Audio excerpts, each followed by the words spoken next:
बच्चों, यहाँ जो दिया गया है प्रश्न कि यदि क्रय मूल्य 800 रुपया है और विक्रय मूल्य 1000 रुपया है तो प्रतिशत लाभ निकालिए। उतना उलझन इसमें नहीं है, बस क्रय मूल्य दे दिया है और विक्रय मूल्य दे दिया है, तो लाभ प्रतिशत निकालने के लिए कहता है। तो लाभ प्रतिशत कैसे निकालेंगे? पहले लाभ निकालना है। तो लाभ बराबर होता है, बार बार सूत्र लिखना उचित मुझे नहीं लगता है। लाभ बराबर क्या होगा? विक्रय मूल्य में क्रय मूल्य को घटा देंगे। विक्रय मूल्य और घटाओ क्रय मूल्य, क्या करेंगे बच्चा? तो लाभ बराबर क्या हो जाएगा? विक्रय मूल्य कितना है? 1000 रुपया। 1000 रुपया में क्रय मूल्य कितना है? 800 रुपया। तो 800 रुपया के वस्तु 1000 में बिका है तो लाभ न हुआ है। तो कितना का लाभ हुआ? 200 रुपया का। 200 रुपया जो आया, क्या चीज आ गया? लाभ आ गया। लेकिन पूछता है प्रतिशत लाभ, तो सूत्र से भी पहले बना देते हैं। प्रतिशत लाभ बराबर होता है लाभ और गुना करना है 100 से और बटा क्रय मूल्य। बस इसे याद कर लीजिएगा तो बनाने में थोड़ा भी दिक्कत नहीं लगेगा। तो यहीं पर बैठा लेते हैं बच्चा, या और थोड़ा सा ऊपर करके लिख देते हैं 200 रुपया। लाभ आ गया है 200 रुपया।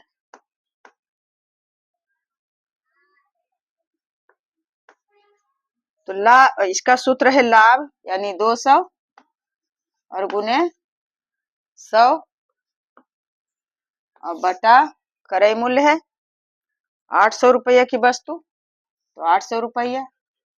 तब ये 2 शून्य काट लिए, अब बचा 8। कई अठी 200 होता है? 25 अठी 200, यानी लाभ प्रतिशत बराबर कितना हुआ? 25%। आंसर आ गया 25%। अब इसे बना करके देखते हैं दूसरा तरीका से, तो देखते हैं कि कैसे बनता है। लिखेंगे कि चूंकि लाभ तो निकला हुआ है, लाभ तो निकला हुआ है 200 रुपया, चूंकि कितना में लाभ होता है? 800 में। 800 रुपया में लाभ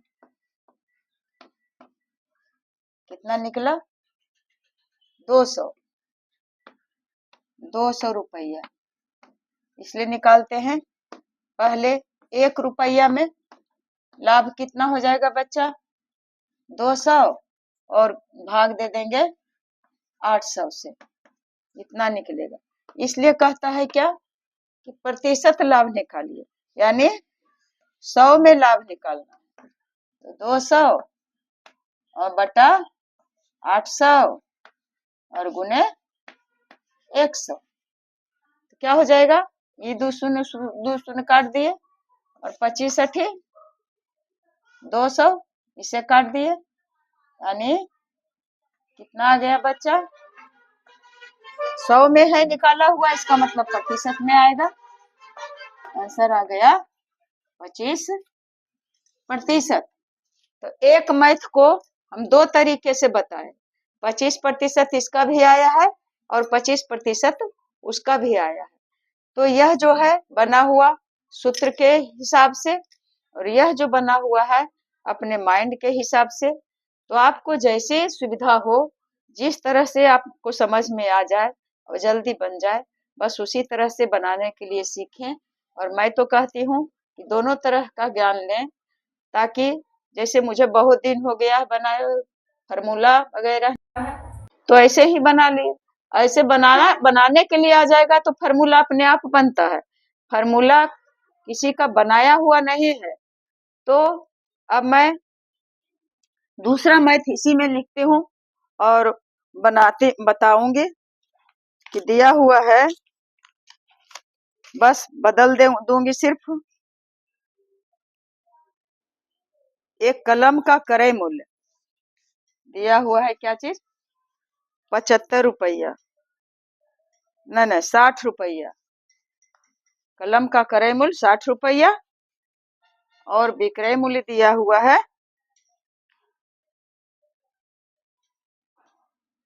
नहीं तो इसी में देते हैं, क्रय मूल्य है 375। क्रय मूल्य है 375 और विक्रय मूल्य देल है 550 रुपया। तो लाभ प्रतिशत निकालना है। तो अब मैं इसे मिटाती हूँ और फिर आगे बनाऊंगी। आपको समझ में अगर नहीं भी आया होगा तो एक दो बार बनाते बनाते आपको जरूर समझ में आ जाएगा बच्चा। तो क्योंकि बहुत नॉर्मल मैथ है, एकदम शुरुआती दौर वाला है, लाभ हानि वाला, और यह मैथ जो है यह जीवन से संबंधित है। कोई जरूरी नहीं है कि नौकरी और कंपटीशन करेंगे तभी यह काम देगा, नहीं। कितना खरीदे कितना बेचे, आप बिजनेस कीजिए या घर में जोड़िए, लाइए कोई वस्तु, उसको बेचने के लिए दुकानदारी कर कीजिए या कुछ में काम देगा। तो क्रय मूल्य दिया हुआ है 375 रुपया और विक्रय मूल्य दिया हुआ है 550 रुपया। तो बताइए 375 रुपया के वस्तु और बिका है 550 रुपया में, तो लाभ ही होगा ना बच्चा। तो लाभ होगा, तो लाभ कैसे निकाल लेंगे, तो लाभ निकाल लेंगे उसी तरह से कि क्रय मूल्य से ज्यादा है विक्रय मूल्य, कितना ज्यादा है बस वही निकाल लेंगे तो आ जाएगा, हमें प्राप्त हो जाएगा। तो 550 रुपया में और घटा देंगे 375 रुपया को, तो 10 में से 5 घट करके कितना आएगा, 5, और यहाँ बचा 4, 4 में से 7 14 हो गया, 14 में से 7 गया तो बच गया 7, और यहाँ बचा 4, 4 में से 3 गया बच गया, यानी कितना हुआ, 175 रुपया का लाभ लेता है दुकानदार। दुकानदार को 175 रुपया का लाभ आया है, 175 रुपया। तो बाबू अब हम सूत्र पर बना लेंगे। सूत्र क्या कहता है कि लाभ प्रतिशत बराबर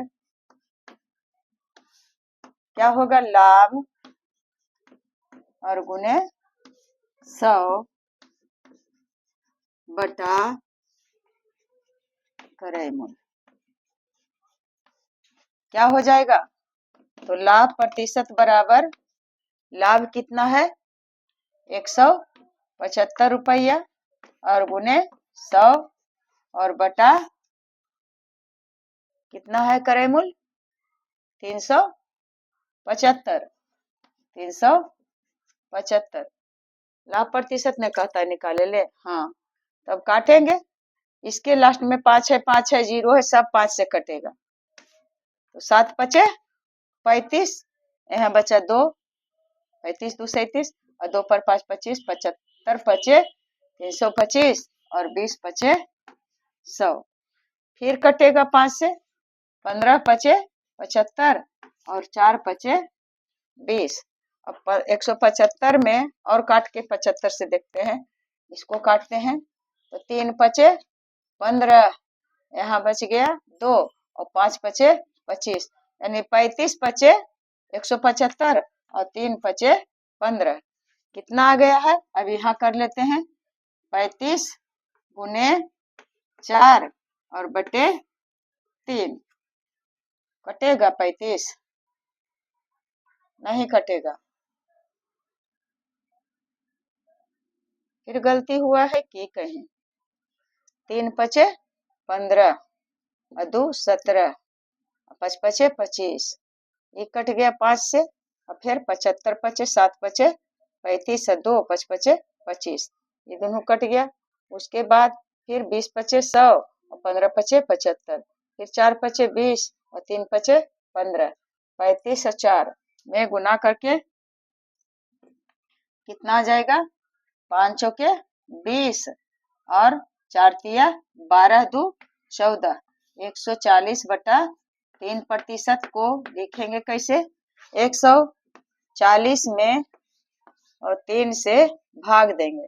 3 चौके 12, यहाँ बच गया 2 और यहाँ दे दिए 0, 3 छक 18, यहाँ बच गया 2, यहाँ दिए 0, बराबर कितना आ गया बच्चा? 46.2/3%। क्या आ गया? 46.3%, लाभ प्रतिशत बराबर, लाभ प्रतिशत बराबर कितना आ गया? 46.2 ऐसे लिखेंगे, 46 के सामने ही बटा रहेगा, 2/3%। इस तरह से हम लोग बनाने के लिए सही ढंग से सीख जाएंगे।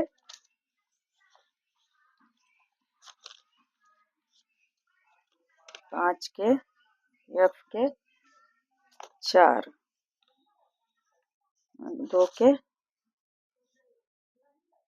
46.2/3% आंसर सही है। अब इसे बच्चा दूसरा ढंग से भी बना करके देखेंगे, तो देखते हैं। इसे मिटाती हूँ। फार्मूला वाला तो आप लोग बना लीजिएगा, कोई जरूरी है कि नहीं कट गया तो मत कटे, अगर कट जाता तो काट करके सीधे लिख देते, नहीं कटा है तो उतना ही प्रतिशत हो गया।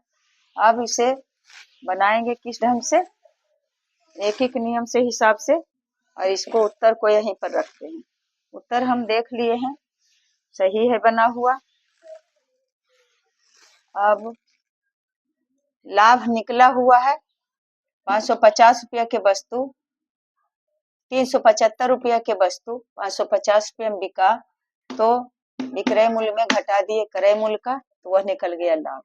और कहता है यदि क्रय मूल्य इतना और विक्रय मूल्य इतना, तो प्रतिशत लाभ निकालिए। प्रतिशत लाभ के मतलब क्या हुआ कि माना क्रय मूल्य 100 रुपया, 100 रुपया प्रतिशत है लाभ। प्रतिशत लाभ, कई प्रतिशत का लाभ दिया हुआ है, वह तो है ये नहीं है। नहीं तो ऐसे ही बनेगा, तो ऐसे ही बनेगा बच्चा। लाभ निकला हुआ है ये है, तो इतना लाभ इतना, तो फिर एक में हाँ ऐसे बनाएंगे, चूंकि 375 में लाभ, 375 में लाभ कितना का हुआ? 175 रुपया का। इसलिए 1 रुपया हम पहले निकाल लेंगे, तो लाभ कितना आ जाएगा? 175/375। इसलिए प्रतिशत लाभ पूछता है, तो 100 रुपया में लाभ निकाल लेंगे, तो कितना हो जाएगा? बढ़िया से लिखते हैं, 175 और बटा 375। और उसके बाद 100 रुपया में लाभ कितना होगा बेटा? 175/375 और गुने 100। एक एक नियम से बन रहा है, तो वैसे ही काटेंगे। 7 पचे 35, 2 बचा और 5 पचे 25 और 20 पचे 100। फिर काट दिए, 4 पचे 20 और 15 पचे 75। फिर 5 से काट देंगे, तो कितना हो जाएगा? 3 पचे 15, यहाँ बचा 2 और 5 पचे 25, यहाँ हो गया 3 पचे 15। 35 में 4 से गुना करेंगे, तो 4 पचे 20 और 3 चौक 12 2 14, कितना आएगा? 140, 5 चौक 20 के शून्य बाकी 2 और 4 तिया 12 2 14, 140/3। अब 140 को फिर क्या करेंगे, भाग दे करके देखते हैं 3 से, 3 चौके 12, यहाँ बच गया 2, फिर 3 छक 18, अब यहाँ बच गया 2, यानी 46.2/3 आ गया। दोनों उत्तर एक जैसा हो गया। इसका भी तोड़ेंगे तो इतना ही आ जाएगा। कितना आ जाएगा बच्चा, 46.2/3%। कैसे लिखे यहाँ पर, बराबर 46.2/3%, यही आ गया आंसर। तो 2 मैथ में बताई और दोनों तरह से बताई हूँ, तो आप इसका अभ्यास घर पर करें। और मैं एक मैथ दे देती हूँ बहुत छोटा सा, और आप इसे बना करके दिखाइएगा कमेंट बॉक्स में। क्रय मूल्य है, क्रय मूल्य शॉर्टकट में दे रही हूँ। क्रय कुछ वस्तु है जिसका क्रय मूल्य है 50 रुपया, और फिर विक्रय मूल्य दिया हुआ है 60 रुपया। तो पहला लाभ प्रतिशत या प्रतिशत लाभ निकालिए। आपका क्रय मूल्य भी दिया हुआ है, विक्रय मूल्य भी दिया हुआ है, तो प्रतिशत लाभ निकालना है। बस प्रतिशत लाभ निकाल लेंगे बच्चे, अगर सही से समझे होंगे तो इस क्वेश्चन को। और मैं जाते जाते इतना कहती हूँ कि आप लोग वीडियो को यदि पसंद लगे और आप मेरे मेहनत का अहमियत देते हैं, तो आप इसे लाइक करेंगे। कमेंट भी नहीं करते हैं, कमेंट करें, शेयर तो करें ही करें, तब मैं कुछ मेरा मनोबल बढ़ेगा और मैं मनोबल के साथ भरपूर एनर्जी के साथ आपको पढ़ाऊंगी। मैं इसी विश्वास के साथ मैं आपको शुभकामनाएं देती हूँ। मेरी शुभकामनाएं आप लोगों के साथ।